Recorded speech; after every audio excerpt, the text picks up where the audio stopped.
ధర్మనందన, ఈ యుగాంతంలో మానవులు మిథ్యావాదులవుతారు. వర్ణ ధర్మాలన్నీ చెడిపోతాయి. విప్రులు వేదాధ్యయనము యజ్ఞానుష్ఠానాలు విడిచి సర్వపానీయాలు ఆహారాలు స్వీకరిస్తారు. కపటచిత్తులు అధికారులవుతారు. అల్పాయుష్కులు అసత్యవాదులు ఎక్కువగా ఉంటారు.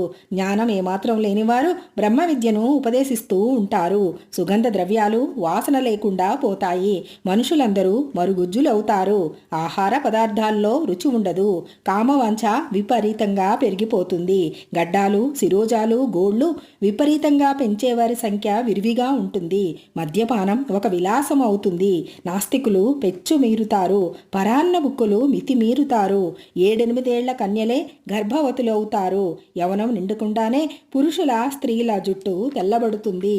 యవనంలో వార్ధక్య లక్షణాలు, వృద్ధుల్లో కామవాంఛ విపరీతంగా పెరిగిపోతుంది.